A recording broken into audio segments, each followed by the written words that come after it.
Welcome to the Existential Empath Podcast. My name is Tanya, and I am an intuitive empath.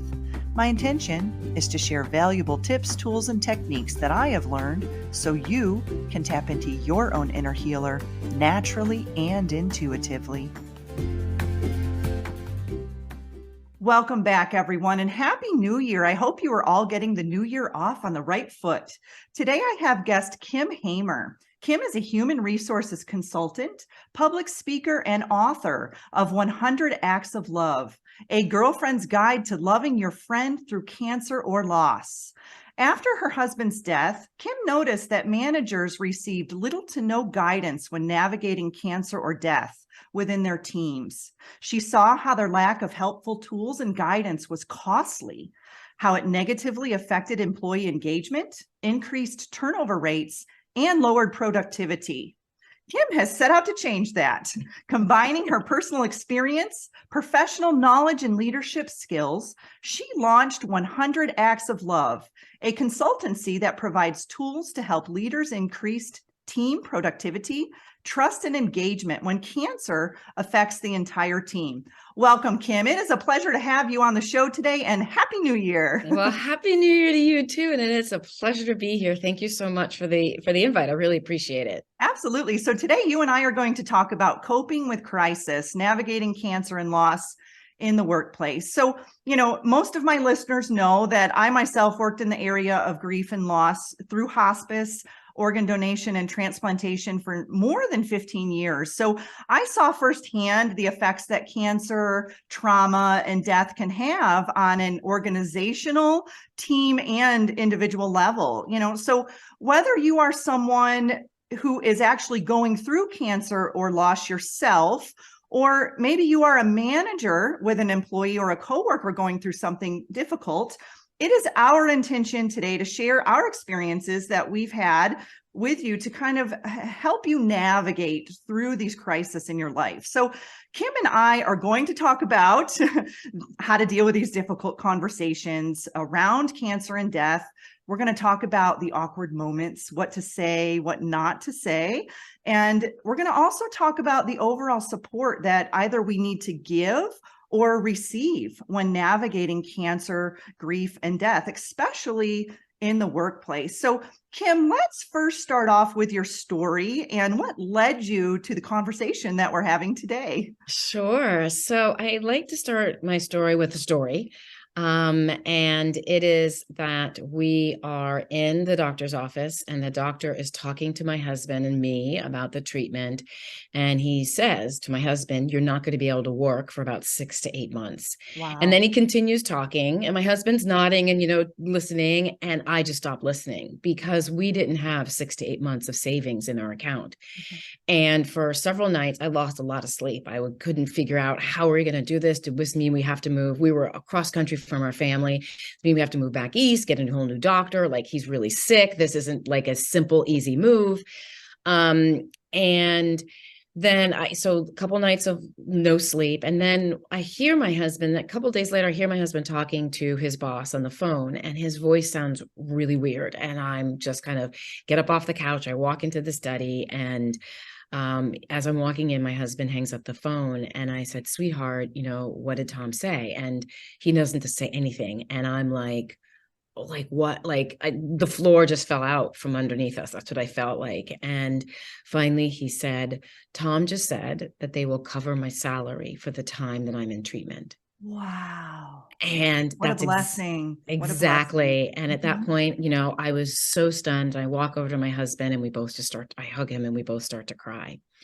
And while I realized that many organizations can't do that, and there were some other things that we made up for part of that salary that we did, but that was really the first thing that I noticed, that how companies can support employees.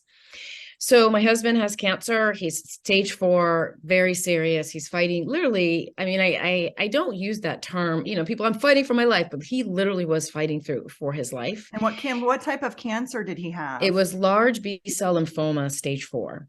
And it was just, we didn't catch it till it was all over his lungs. That was the number one clue is that he went out for a run and then couldn't run. And he's like, "I don't know what's going on."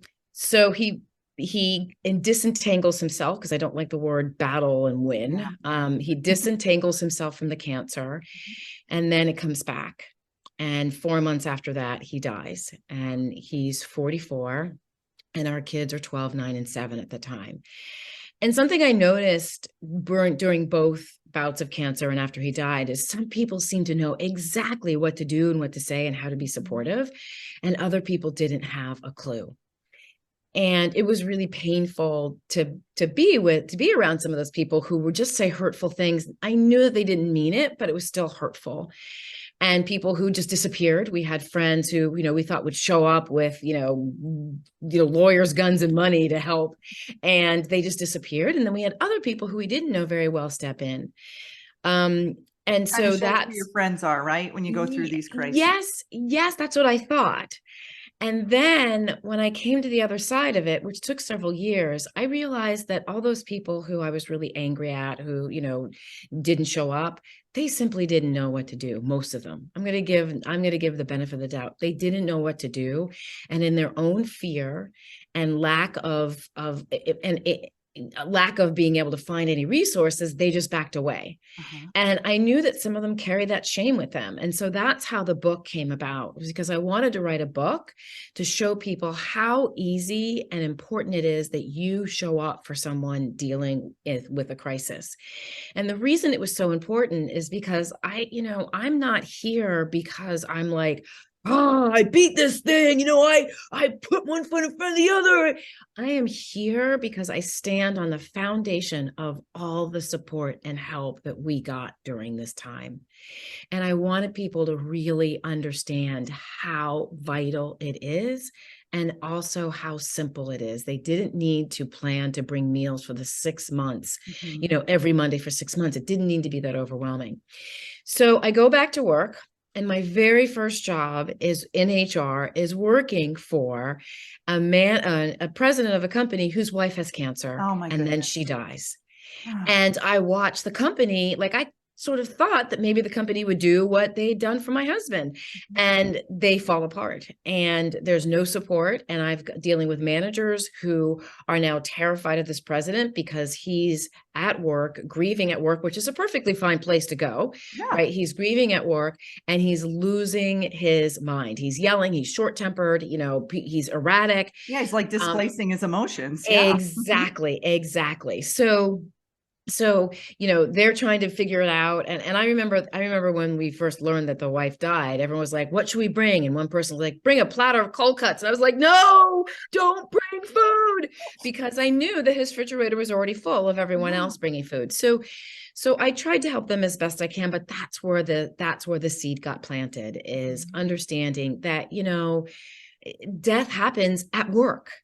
Death happens to coworkers. Death happens, on the way home from work. Death happens all the time. Cancer. And I've recently widened my scope to include depression, because there are people who are owning their depression at work and saying, I'm dealing with depression. I need some accommodations. So how do you have these conversations, these difficult conversations, when you're a manager, when you have to get things done, but you don't want to be seen as an asshole? Right? Absolutely. You don't want to be seen as the manager's like, I'm really sorry you're dealing with cancer, but when are you going to get that report in? Right. So there's a line that managers can walk, and it's not that difficult, but it requires kind of working through 5 stages and repeating them over and over and over again.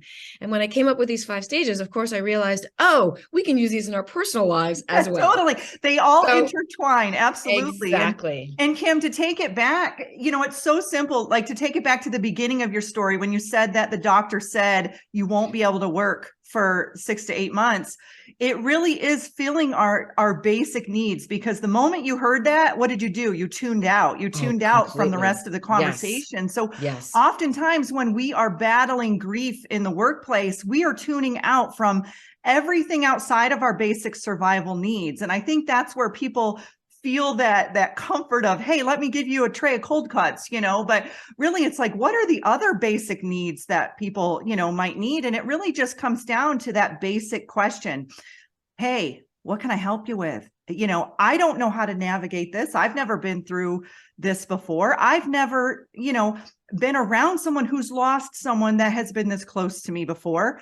What can I help you with? You know, it really Right. just comes down to that basic question. So, and I think, and I like the way you phrase that, because the number one thing I tell everybody, and it's the first chapter in my book, and it's the only chapter with one tip. And I often say, if you take nothing from this book, take this. And that is, if you need anything, let me know. It's the least helpful thing to say. Mhm. Now, the way you phrased it is very different. And the reason I say it's the least helpful thing is because there's four specific reasons. One, when someone is going through this tearing of their life, right? Because that's what it is. Any type of diagnosis, any type of death, any type of depression, it's a rendering, right? It's just a tearing of their life the way that they thought it was going to turn out. And when they go through this, the number one thing they want is to be seen. Yes, and heard. And heard. And I often talk about this, like, imagine something really great has happened to you. Maybe you just got married or engaged, you just had a baby, you just bought a house, you just got a new job. You're so excited. This amazing thing has happened to you. And you go to lunch with 5 people who know about this amazing thing. And no one says anything about it. Uh-huh. It feels horrible. It feels like you're not seen. It feels like, It feels like you're invisible. it feels like you're invisible. Well, even though that's something that's good, the same thing happens when something bad happens to us. We want to be acknowledged. We don't want someone saying to us, be strong. We want someone going, oh, hell, really? Like, we want that pause. We want someone to go, I don't know what to say.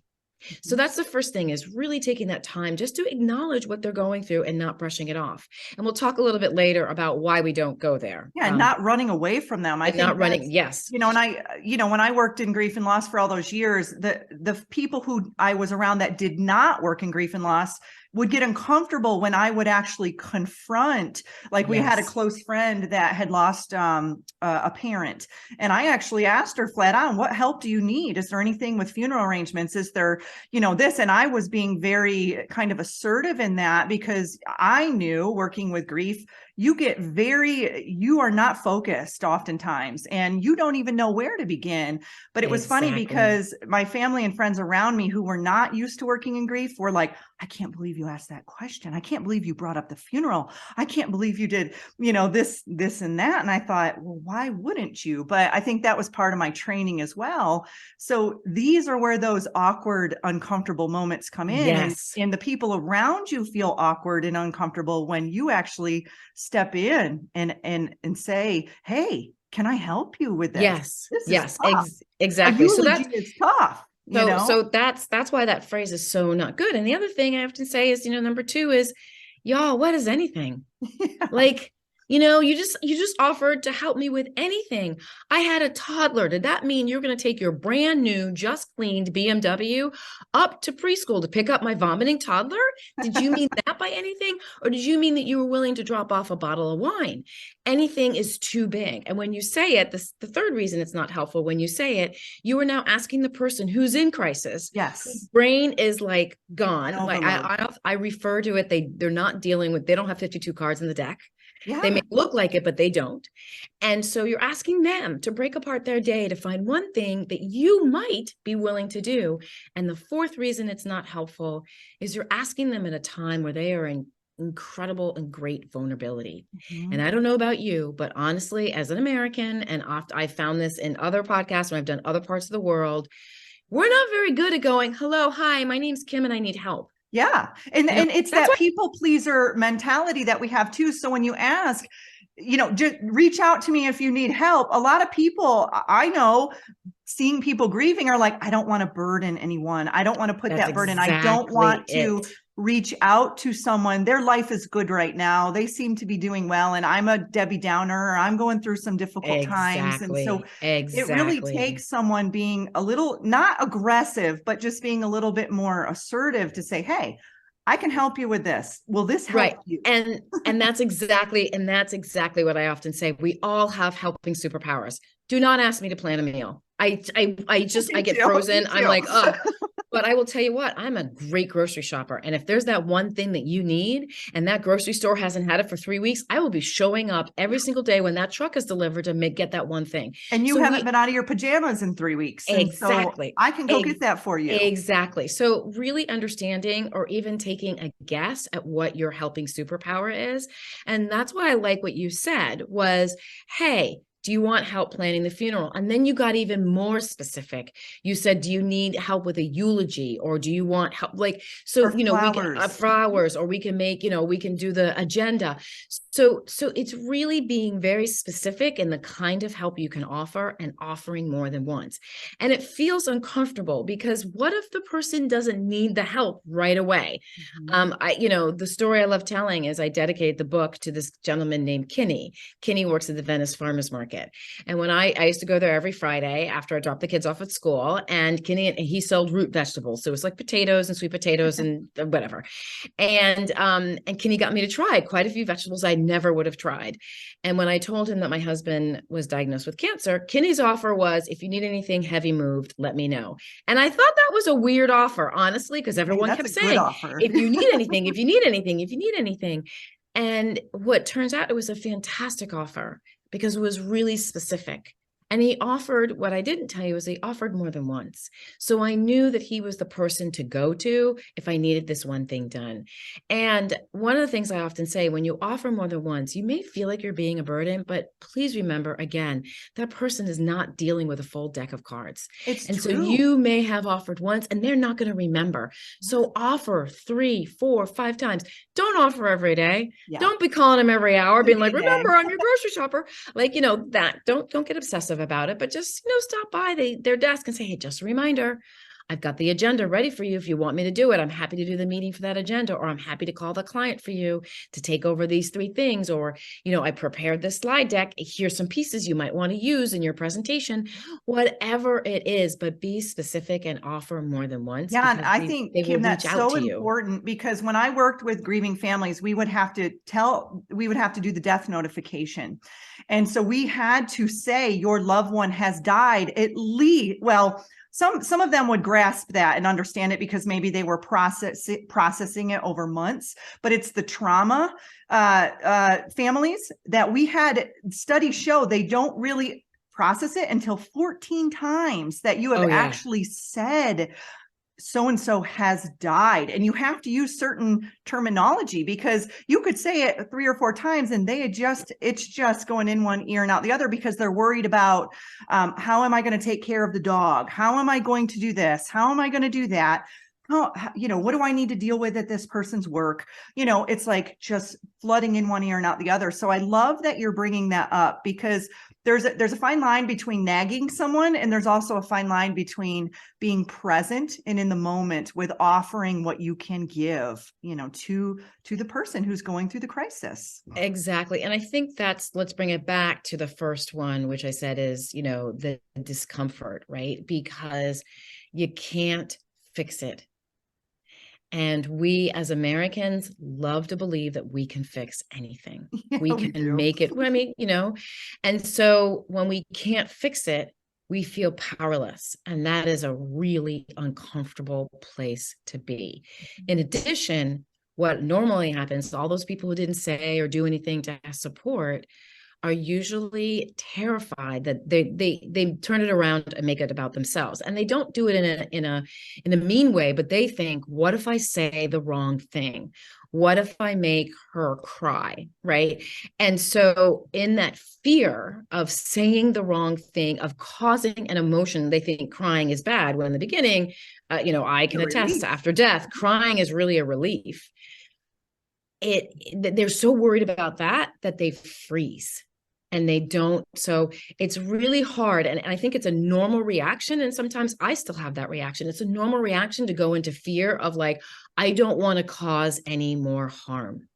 Yeah. But the harm that you cause by not doing anything is way more powerful than the harm you could cause by saying the wrong thing. I've had people said the wrong thing to me. I've said the wrong thing to people. And I've been able to go back and say, yeah, you know, when I said, if you need anything, let me know, I was totally making it about you and putting all the pressure on you. And I'm really sorry about that.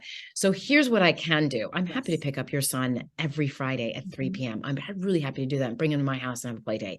You let me know. And then on Friday, I call in the morning, say, do you want me to pick up George? Because so it's, you know, you get the opportunity to touch into your own humanity if you said the wrong thing and come back and say, I'm sorry, I made it about me. And now I want to make it about you. And you can even do that if you haven't said anything, but it just feels like it's sometimes a longer bridge to walk. Yeah, and let's talk about that, Kim. What not to say in these situations? What terminology, and I can kind of kind of hone in on what personally, I haven't experienced too much grief and loss. I lost my grandmother a couple years back, but I witnessed many people, thousands of people pass, and I witnessed many grieving families. So in your experience, what were some things that people would say to you that you were like, oh, that is not helpful, or that is not what I want to hear?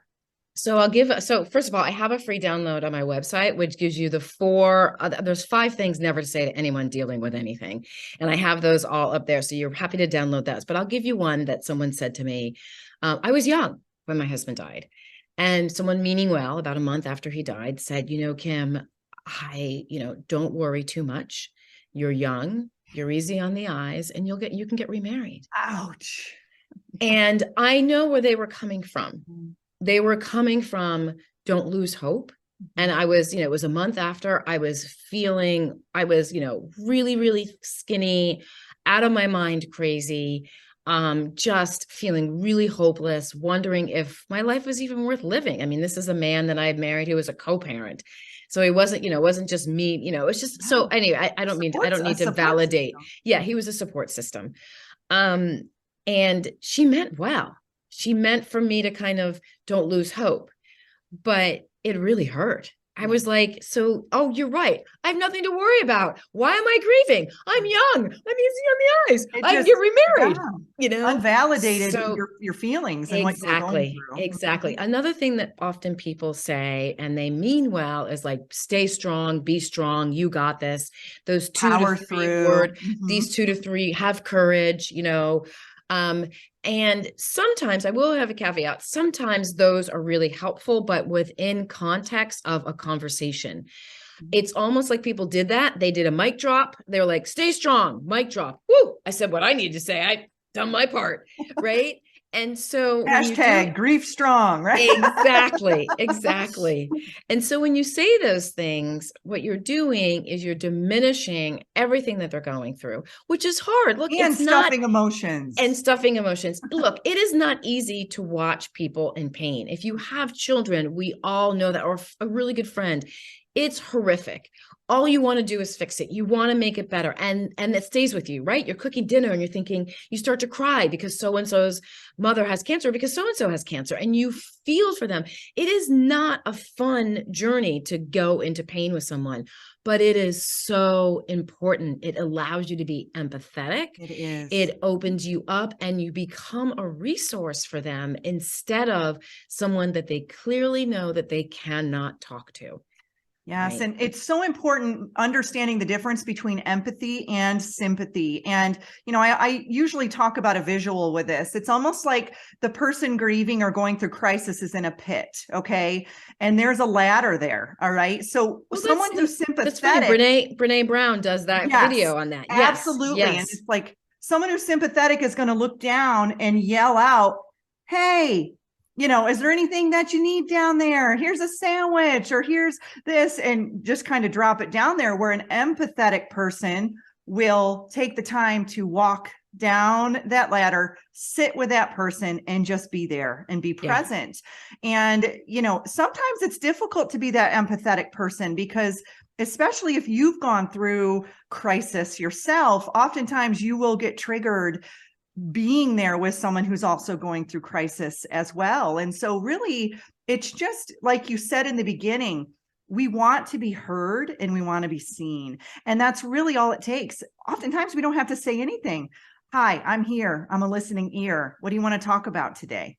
Right. What's on Sometimes your it's mind? sometimes it's literally just telling them a story about what's happening in your life right now. You Yeah. know, sometimes, but it is being present. And I often, I talk about the word triggered sometimes because people feel like triggering is bad, Mhm. but triggering is an opportunity to look at what's triggering you and to go and walk through it. You do it. So, I talk to young widows a lot.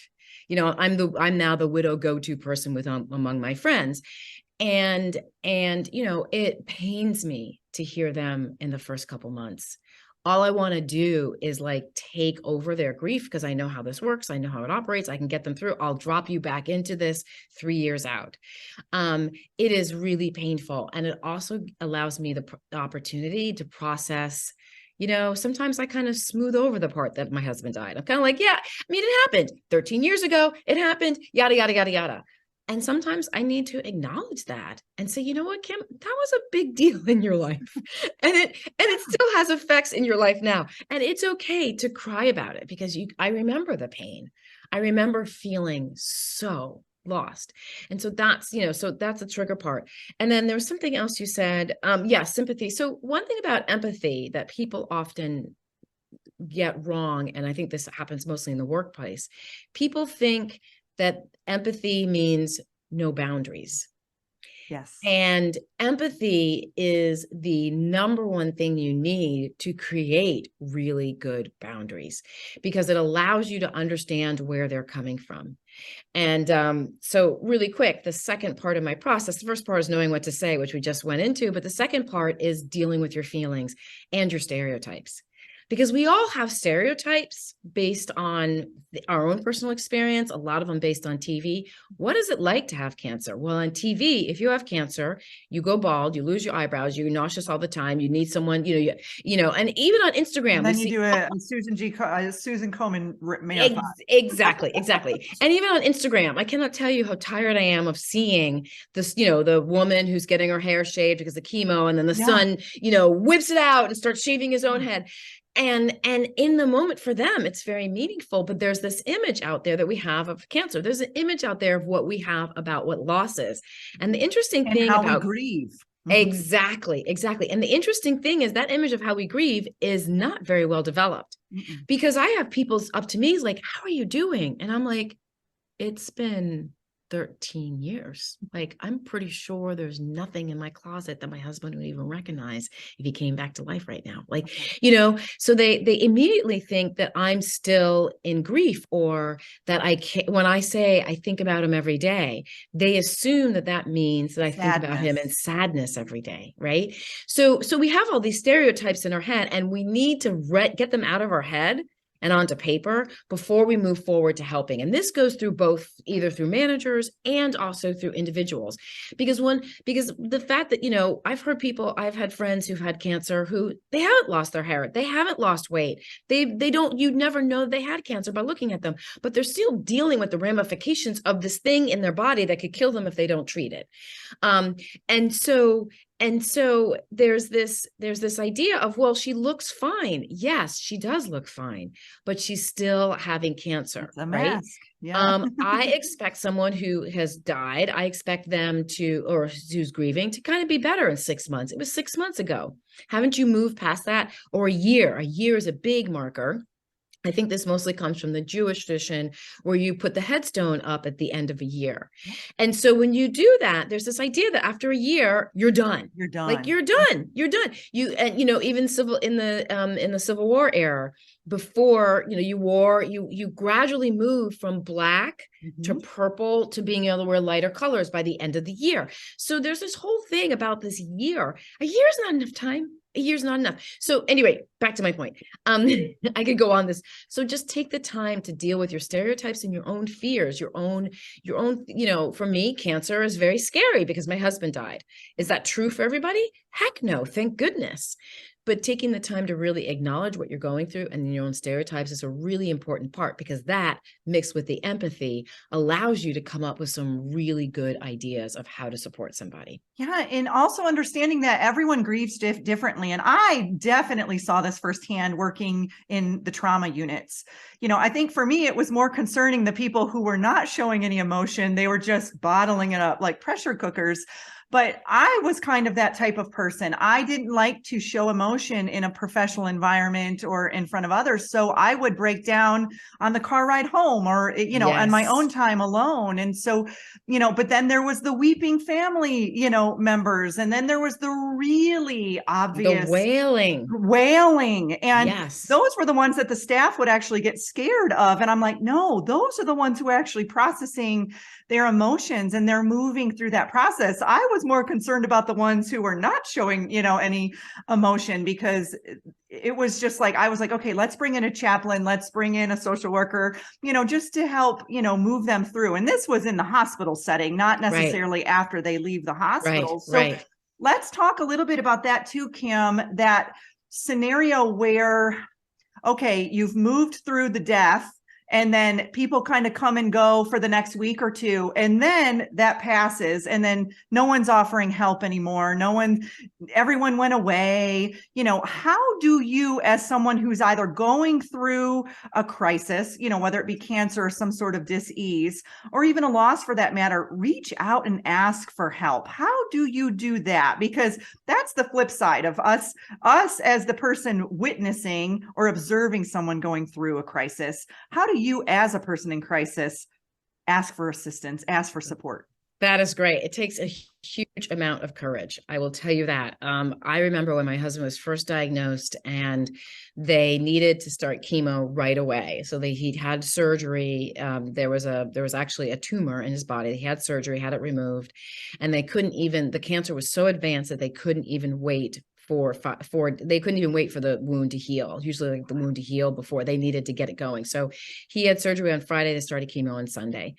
And I remember calling my friend and saying, I need help. I don't even know what or anything, but this is going to mess with our lives. I don't even know what I need. Can you come? And she left work and she came up and we kind of put together a list of things I needed help. So I think that I think this is where, so the message of my book and the message to everyone who listens is I want people to really know how much they matter.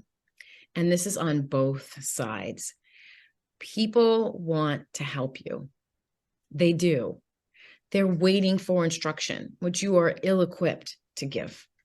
And you may not even know what you need support with. Well, that's the whole thing. That's exactly it. You're ill-equipped to give because you don't even know what it is. But there is one person out there who you can call and to say, I need help. I don't even know what it is. Can we please sit down and just brainstorm? Right? Maybe it's your boss that you go into work and you say, I need help. I don't know how. Can we brainstorm? Can we talk about this? Because trying to do this by ourselves, and I think this is sort of a bigger community thing. I don't think we're intuitive by ourselves. I think we're intuitive, and we're much more intuitive with other people. And, so it's checking in, it's understanding, it's talking with people, it's communicating, and I hate that word because it's just so big, but it's really expressing yourself with other people. But everyone around you, they want to help. They just don't know how. Mm-hmm. And really, you have two choices. You can do this alone, which is you have these expectations. We all have expectations. My favorite saying is expectations are resentment under construction. Interesting. So we have these expectations of how people should show up for us, and then people don't do it, and then we get resentment. So now you're dealing with whatever you're dealing with, the grief, the depression, the cancer, the whatever it is. Now you're dealing with that and resentment because people didn't show up how you expected them to show up. The only thing is you didn't give them a map. And then the other side, or you can do the other side, which is take a moment, allow yourself to be vulnerable, and ask someone who you know is safe. Mm-hmm. And a lot of people say, I don't have anyone who's safe in my life. And I'm going to call bull. Mm-hmm. Because most of us do have people who are safe in our lives. We just haven't acknowledged it. Right. And maybe they're not the person that you go to and talk about your dating life with because they're going to go blab it all over. But maybe they're the person who has been through loss themselves and they get how devastating this is. And they're the person who you wouldn't even think of. Yeah, it could be that coworker that works in a completely different department that lost a child or lost a spouse or a family member. And you have never really had a deep, meaningful conversation with them, but you're like, hey, I know you've been through this and I know you can probably empathize with me. I need some support. You know, where do I start? Where do I start? Where do I start? So that's what I would advise. And it is scary. I mean, I would love to say you just go in there and just ask, you can do it. But it's not that easy. It's terrifying. And I had my one person. I didn't call my mother-in-law. I didn't think that she'd be helpful to me. I didn't call some friends because I was too afraid of being vulnerable with them. But I had this relationship with this person. We spent a lot of time talking to each other, and I was terrified of asking her. I said, "Can you come up?" I asked her to leave work and come to me and help. That's a big ask. Yeah. And I was fully prepared for her to say no, but I call you in an hour during lunch. But she understood. She knew that this was not something simple. This was, we need to go. I need to go up. I need to be present. I need to be with her. So she did it. She left work. I was terrified. I didn't go so you know, in this moment when you are feeling the most bereft for whatever reason, you know, find the courage to find that one person and ask. And again, I love your example of it's the coworker who lost a child 3 years ago. That person gets it. Right.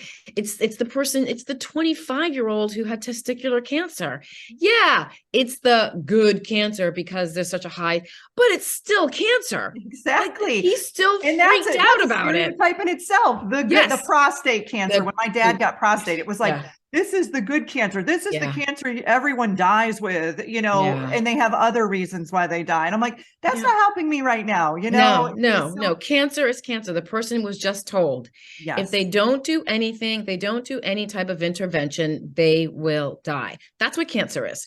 So whether you have stage 0 or you stage 1 cancer, they just caught it. It's a small little thing. They can remove it. You're done. You still feel the same way. So if you know someone who has cancer, you probably do. There's people online who you could reach out to and say, this is what I need. How I don't know what to do, right? There's a ton of grief support out there as well. I think it's really easy to isolate right now because it's just simpler to isolate. You just figure it out. You'll figure out the groceries. You'll make it work. You'll just isolate. It is simpler, but it is not easier. It's not. And I think sometimes too, it's important for us to look at who's our support. You know, like you said, I wasn't reaching out to my mother-in-law or anybody really close to the rawness of the loss. Sometimes it's best for us to reach out to someone outside of that box because they have a stronger structure, a stronger support there. Because when we reach out to people who are also their cup is empty, you know, just as our cup is empty. Yes.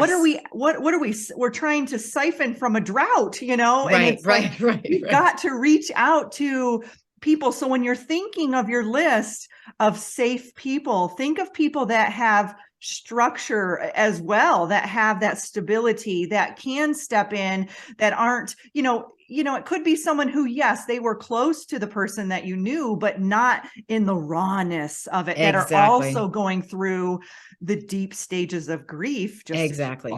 Yes, exactly. You know, so immediate family may not be the people who you reach out to. Now, I will say this, my middle sister took over the whole meal thing, and she and my friend, 2 friends, got it all together and organized, and meals started showing up.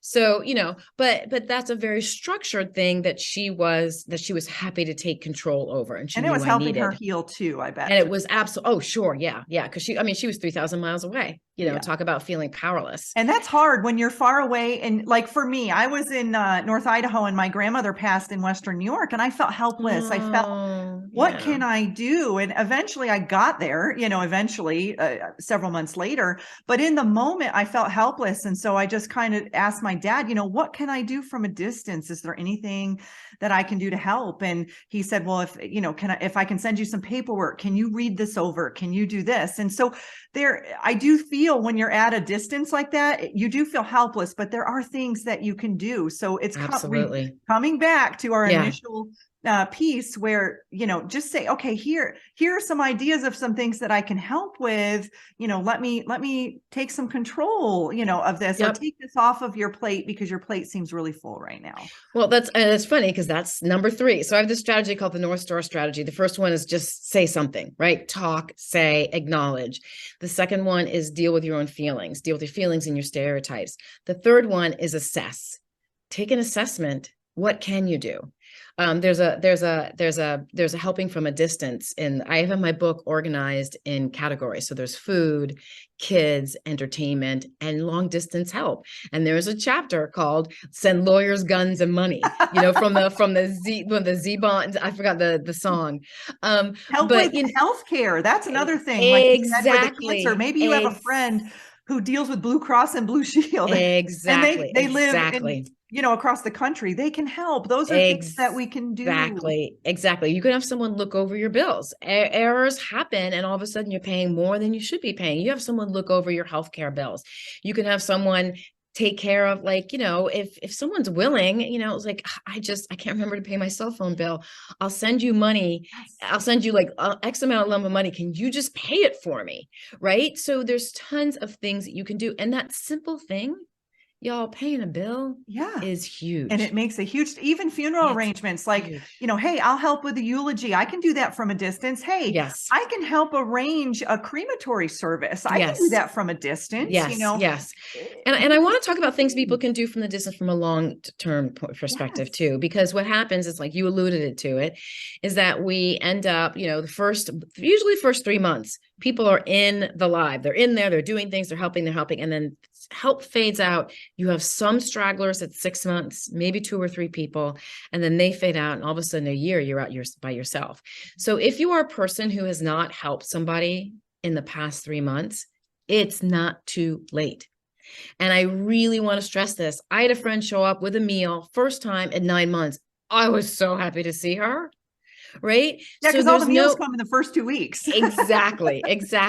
So, really, there's no such thing as too late to help, especially when there's grief, when there's loss.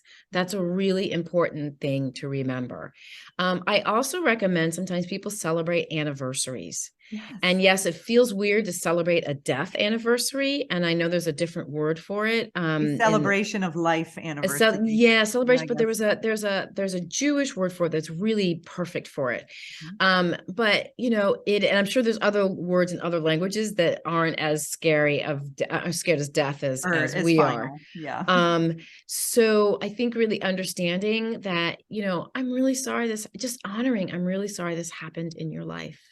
I just want to honor that. I'm really sorry this has happened in your life. And I remember the rift. I remember this moment. That's such a great way to honor somebody. So don't be worried about, if you didn't help with funeral arrangements in the beginning, there are things that you can do 6 months, 9 months, a year and a half later that will be really meaningful and helpful. And you can always redeem yourself. Be like, listen, I was having I had just lost someone in my life. And when you lost your husband, it was hard for me to reach out to you at that time, but I've healed. I've seen you've been healing. What can I do to help now? Right. Or even just let me take you to dinner and let's talk about all the different ways that I can help you. Or because what have you been through? Let's talk about that. Yes, together. Exactly. My cousin lived in there was this ranch. She still has it. It is still there. A 90-acre beautiful ranch, and sheep and horses and, dogs and cats, and my kids. It's where my kids learn to, shoot guns and you work with chainsaws and ride ATVs. And we took the kids there as much as we possibly could. And she couldn't come down. She couldn't help us. But what she did do was she would share stories about what was happening at the ranch. And my husband loved those stories. So even after he got better, and it took us several months after he was done to deal with the side effects of the chemo that he had had for us to even be able to make it to the ranch. So even after he was done with cancer the first time, she continued to share those stories with us, and they were fantastic. So don't ever think that there's like this big action you have to take. Sometimes sharing the funny stories of your own life, like you're never gonna believe what happened to me yesterday, and just sharing the humor of it is absolutely exactly what that person needs, because everyone's calling them and going, oh, Yeah. You want some normalcy in your you life, want some right? normalcy in your life. And obviously you don't want to be doing it all like, you don't want to be like, oh my God, this guy I'm dating, he's Yeah, like just dumping all your garbage on someone. exactly. But you do want to share funny stories about things that are happening in your life, because it gives them a break and it reminds them that there's something outside of this whole horrible thing that's happening to them right now. Absolutely. And that is so important. And it's really just bringing in that energy, that frequency, of, hey, I'm a funny person and I've got some funny stuff going on in my life. I'd like to share that with you. And, I think too, on the flip side, though, I would recognize during the grieving process, those types of people trying to be sarcastic or trying to enlighten or Yes. lift the mood. And it actually, Yes. going back to what not to do and what not to say, it actually was Yes. causing more stress and suffering on the person Yes. going through the grief when you are trying to make light, but that's also shining back on that person of their uncomfortability in that Yes. moment. Yes. Y'all, your discomfort with the subject, you're not fooling or hiding from anybody. And I think that's the thing, that we think that somehow we're like, oh no, I'm fine. No, you're not. Everyone can tell. And I talk to managers about this all the time. If you don't deal with your feelings, your team knows how you were feeling about that person and how uncomfortable you are just by the tone that you use when you talk about them. Yeah. So, you're not fooling anybody except maybe yourself. And so that's why it's so important to get that stuff out of your head. So you go through the assessment, you figure out what you're good at, figure out where you're willing to help. Like I said, you don't have to you don't have to do whatever it is you're willing to do for 35 straight days. There's no need for that. The simplest things people do are really, really helpful. And that's where you start to take the thoughtful action. So you take the action. You say, hey, look, I know that you have to do this agenda every week. And I know you used to complain about not liking to do it. So I'm happy to take that off your plate for the next 2 weeks. Let's see where it goes. Can you show me what your process was so I can do a good job? Right. Absolutely. So you're just unburdening them. If you're a manager, look, the person is probably not going to be able to work at the pace that they're working at, whether they're grieving or whether they're not. That's where you have the honest conversation. I know your husband just died and you're back at work, and you have to get out of the head that you don't think that they should be work, right? Because that's none of your business. But I really want to help you be successful. I know how important work is to you. Let's take a look at the projects that you have on your platelets right now, and let's figure out which ones you're willing to let go for a little bit and which ones you really want to work on right now. And let's figure out what you can do, because grief, although it's invisible, messes with your mind. That person's going to be spacey. They're going to be short-tempered. They're going to laugh inappropriately. They're going to cry inappropriately. They might have emotional outbursts. Exactly. So they're going to be erratic. So your job as a manager is to help them find the stability that they can at work. And so that they know, erratic on the way to work, erratic on the way back to work, but they know that they've got this thing to do. They can focus at work on this thing. It's a gift to them. Do not pull all the projects from them, waiting for them to get through grief. Because when you do that, the message you send is two things. One, when you're having a difficulty, you can't handle anything. And two, the rest of the team notices and they're like, okay, note to self. Don't tell the manager that I'm getting divorced. Don't tell the manager these things are happening, because he or she is going to pull stuff from me that I need as my lifeline. And I think that's the thing that people forget. Your team or you, work is really important to us. It makes us feel, hopefully, it makes us feel like we're doing something good. And it doesn't matter whether you're sweeping the floor of a hospital room or chucking packages, at UPS, or not chucking, carefully handling all those packages at UPS, or you're running an organization. We all get something from work. And when you as a manager try to pull that away from them, you are actually causing more harm than you are good when you're dealing with an employee. And that's the same thing for a friend. Don't go in and remove things from your friends. I'll take care of that. I'll do that, because it's really important that your friend have some things that they can do, that they can experience some successes with it. So if they're really good at cooking and they really, really enjoy cooking, sure, maybe cooking every night isn't going to do well for them. But if they say they want to cook one meal a week, then help them buy the ingredients for that one so they can cook that one meal. But it's really important that we don't go in with this kind of martyrdom. I'm going to take control. I'm going to take it over for you and remove it from you. And then the last step is really taking the time to reflect, right? So as a person is grieving at work, they're able to do more and more and more. And then in 6 months, they might hit a spot where they're like, they can't do anything. So it's just constantly checking in. And this is where being a good friend is really important. Is, yeah, you did that one thing and you helped out. And maybe it's been 3 months since you've been in contact, but contact them again. It's okay. Say, hey, I was thinking about you the other day and I came across these beautiful sunflowers and I wanted to know if I can drop them off at your house. Are you okay with having like things you have to take care of in the house?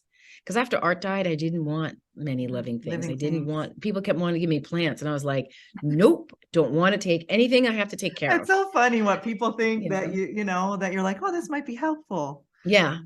Like, no, that's just adding to my plate. That's adding to my plate right now. It's adding to the guilt. And I took care of him, tried to keep him alive and it didn't work. So a little sore spot for me right now.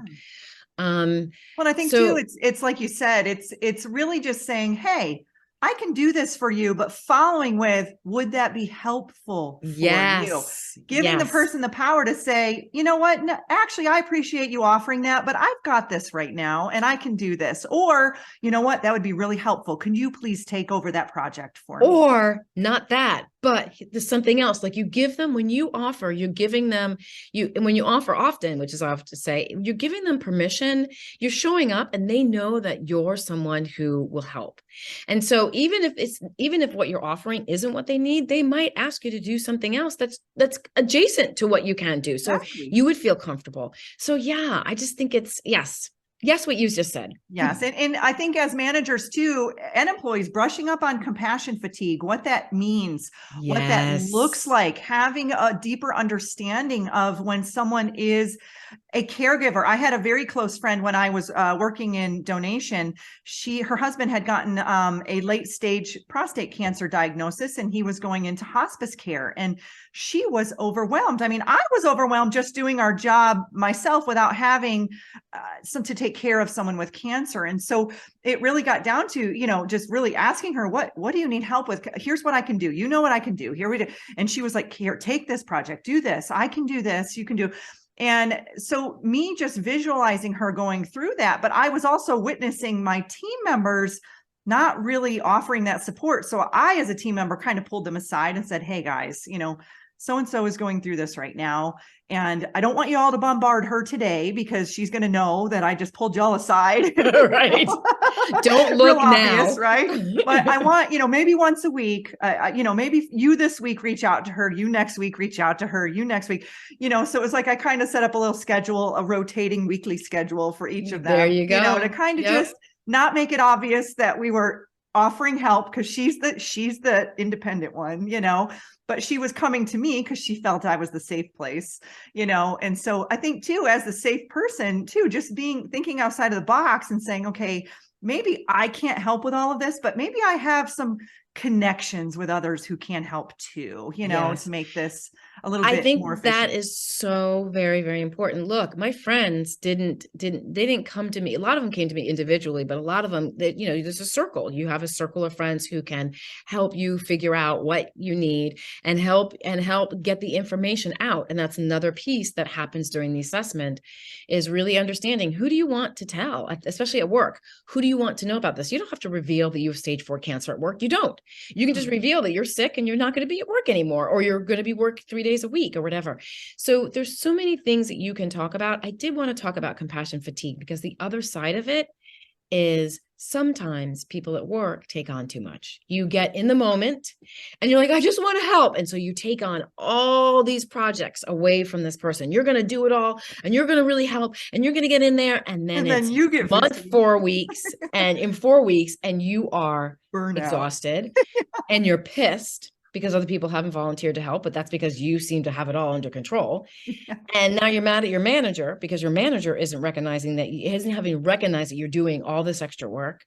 So as a manager, it's really important to watch for team members who will love to take on all that extra work because they're taking it on for other reasons. They want to be helpful, but they're taking it, sometimes they take on too much, and then that can cause other issues within the team. The team feels like, oh, I don't have to do anything because Tanya's got it all wrapped up. But then Tanya's getting resentful and stressed out and burnt out, right. frustrated. Exactly. And it's also something that happens in managers. Managers will take on the employees' extra work instead of figuring out what team members can help out with that. And then they get compassion fatigue. Mm-hmm. So it is a real thing, and it can really harm relationships. It can harm relationships. It can harm, work relationships. It can harm your turnover rate. It can harm employee engagement. I mean, it can harm productivity. So, I'm really glad you brought that up because it's something I often forget to talk about. And not a lot of people speak up about that. For me, it was like, I would take on, and then I'd have a yearly review, and then I would dump everything on my boss at the yearly review. And she would be like, whoa, you're a satellite employee. I didn't even really know all of this was going on. But yet the whole time I'm talking to my other satellite coordinators, they completely understood what was happening. But yet my boss was in the dark, on all of this because I was not in the physical office that she was in, and I didn't have those opportunities. She would not check in. What I loved about that, she gave me autonomy, but on the flip side of that, she wasn't very engaged, with that. So it's so important. And I love that you brought that up because we are touching on many different duality polarities in this podcast today. And so, but I do want to lead into your 100 acts of love. And I want to talk about this consultancy that you put together and how it started and how it's grown and what it's all about. Yeah. So I originally started wanting to help individuals to, just show up for their friends. It was such a powerful experience for myself, my husband, and our children that I really wanted people to show up. And like I said, I went back to work and I realized that there was this place where managers were ill-equipped, HR teams are ill-equipped. Usually when an employee is dealing with a difficulty, they'll go to HR or HR will come to them and say, okay, well, you can do, leave of absence, FMLA, or, you can do bereavement leave, which legally, this is when things really makes me mad. Legally, a company only needs to give someone 3 days. Could you imagine your husband dies and you have to come back to work 3 days later? And there are companies who are like, so sad, too bad, too bad, so sad. And I know that, Facebook and I believe it's MasterCard have all expanded it to 20 days, but even that is not quite enough. So you have this, 20 days or 3 days, or you have an employee who's, dealing with cancer and is out 2 days a week. And the manager is just left to do whatever they can do to make it work. And sometimes the employee's out for a short period of time. Sometimes it's surgery and they're back in. And sometimes it's months. Sometimes it's 6 months. Sometimes it's a year. So the manager's left to figure it out. And as always, you'll see upper management gets coaches, they get the training, they get all this other stuff, and middle management gets very little. We talk about making sure our managers have really good tools, but we're not very good at giving them the tools that they need. And this was just an area that I thought was just, empty.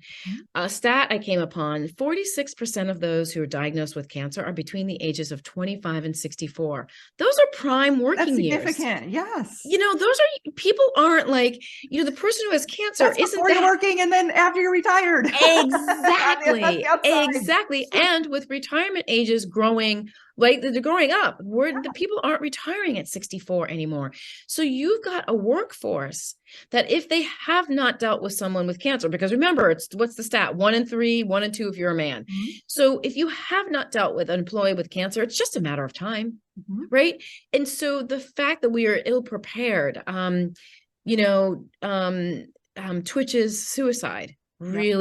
really brought that home. Now, he wasn't, the Ellen show had stopped by then, but suicide happens every single day to people Constantly. who are working, right? One day your coworker is there, the next day they're not, and you learn that they took their life. Mhm. The ramifications of that on a team are ignored.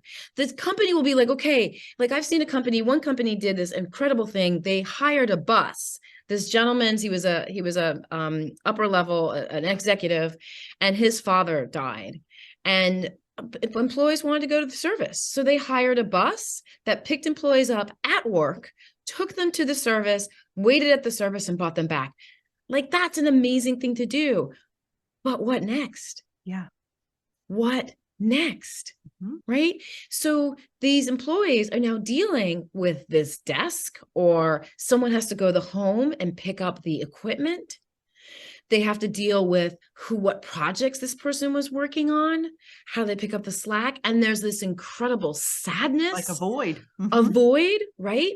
And no one's, maybe the company will bring in a grief counselor.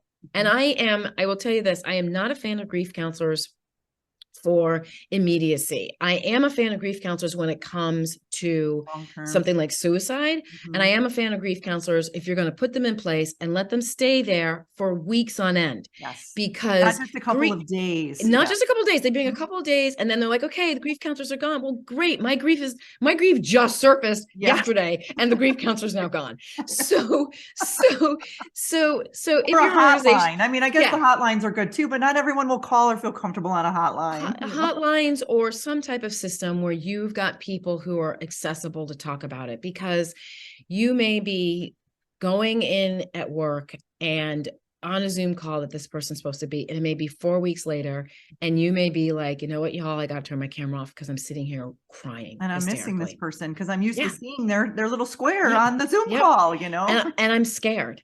I'm Mhm. scared because my son, threatened to commit suicide, or my brother committed suicide, or, I'm feeling hopeless because I'm thinking about doing the same thing. Mhm. Right. So there's this incredible amount of isolation that occurs when a team member commits suicide, but no one knows what to do or what to say, and how to help a team through that. So I think that's, life doesn't happen outside of work, and it is time, especially now when we are focusing a lot on mental health and well-being in an organization, that managers have the tools to really deal with these really difficult, hard, not taught at Harvard Business School Mm-mm. stuff.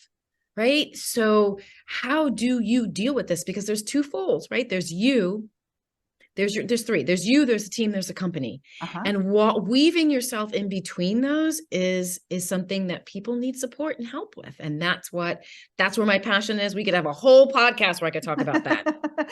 And that's excellent, Kim. And I worked for a company that every single day we dealt with grief and loss, and we didn't Yeah. even have the tools within our team, our upper management, our middle management, within our employee team to even deal with this. We didn't have, we had the hotline, we had this, but we didn't even have, and we were dealing with grief and loss on an exponential level than Yeah. and say like a Verizon or Yep. a MasterCard. We Yeah. were dealing Yeah. with this every single day. I mean, I was watching people being extubated from ventilators like at least 6 or 7 times a week. I mean, Oof. this was very common for me to see death. It almost became very normal.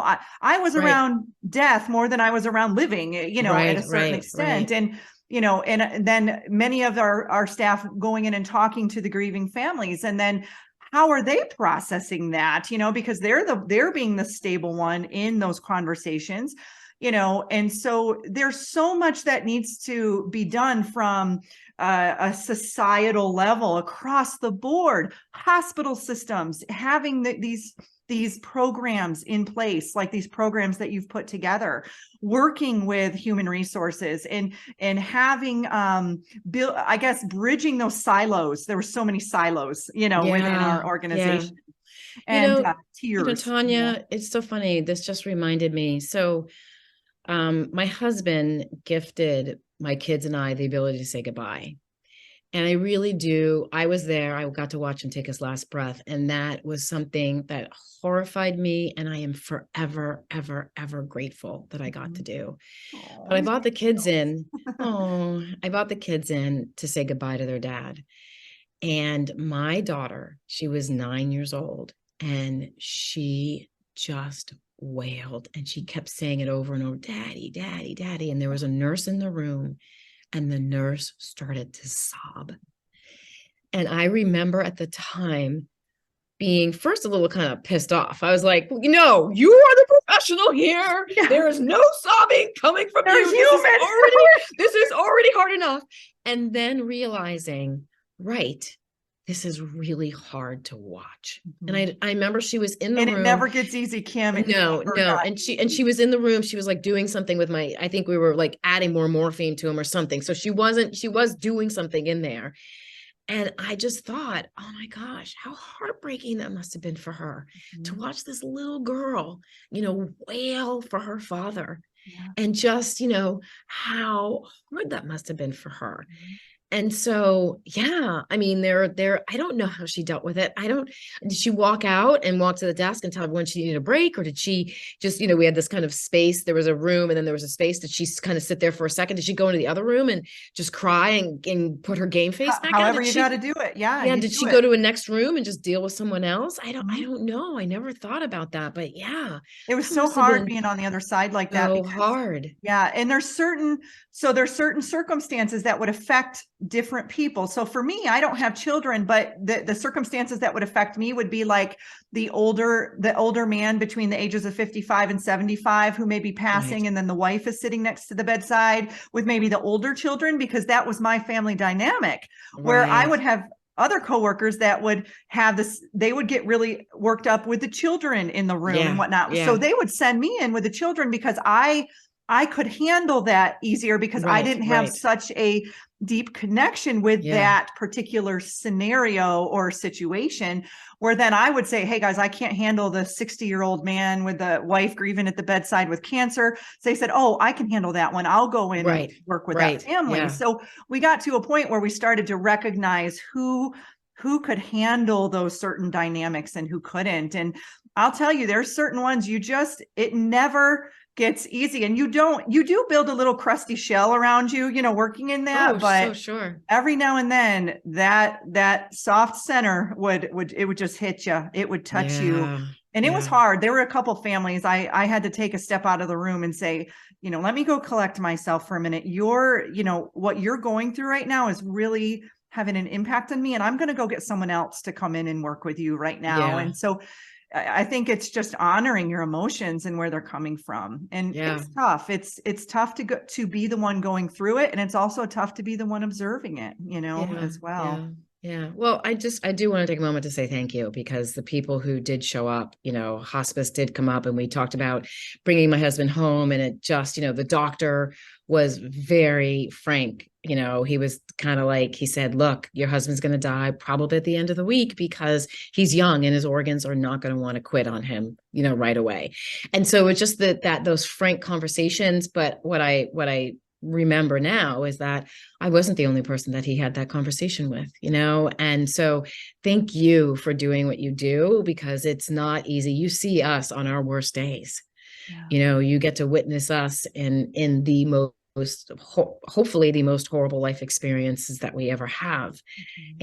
And that takes an incredible amount of I'm not going to say courage, but fortitude and passion, and I'm really grateful for that. Well, So thank you, thank Kim. you. And I thank you too for being vulnerable and sharing your story with us today. It is not easy to come on here and talk about death and cancer and loss. These are taboo subjects, within our society. And, you are paving a path to bring light Oh, to these areas. And I thank you. appreciate all that you have done, everything, all the hard work that you've put forward to write your book, to start, 100 acts of love, and, just bringing these things to us so that way we have Thank these you. tools. And so how can people reach out to you? How can people connect? Where can they learn more? Where can they find your book? Sure. So the All good the question. above. All of the above. So if you go to 100actsoflove.com, and that's the number 100actsoflove.com / what not to say, you can download the other 4 things never to say to anybody dealing with any crisis. It's a free download. And not only do I share not what to say, but I share alternative things to say. So you're not going to walk away with, great, now I know what to say. Now I don't know what to say. So you'll have that. You can also, I'm mostly on LinkedIn. I spend a lot of time on LinkedIn. So you can find me on there at Kim Hamer on LinkedIn.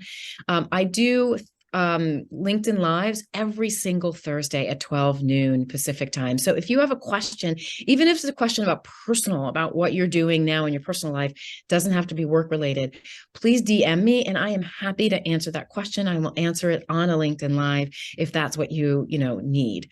And then you can also find me on Instagram. I love Instagram. I haven't moved over to Snapchat, not quite on Me TikTok neither, yet. girl. No, I'm an Instagram woman. I will eventually move over to TikTok at some point, probably when it's starting to fade out. So you can find me on Instagram at 100 Acts of Love. Again, that's the number 100. And then I think lastly, I just really want people to know, and this really just feels so important, is I know that sometimes it feels like you just can't do another day. And I get that. And I get that in more ways that I even shared during this podcast. But please remember, you matter, and hold on, because it does get better. Yes. You really matter. People need you. People need you for exactly who you are in their lives right now. So if anyone really needs to hear that right now, I hope you can hear that really loud and clear. You really, really, really matter. Thank you, Kim. Thank you for this rich and raw conversation. Thank you for your vulnerability and the energy that you are bringing into the world. Thanks for coming on the show today. Thank you so much. So happy to be here. You deserve to navigate your life in alignment with health, happiness, and abundance. To learn more about the services that I provide, including Beyond Quantum Healing Hypnosis, EFT tapping, and the Emotion Code, visit my website at www.theexistentialempath.com.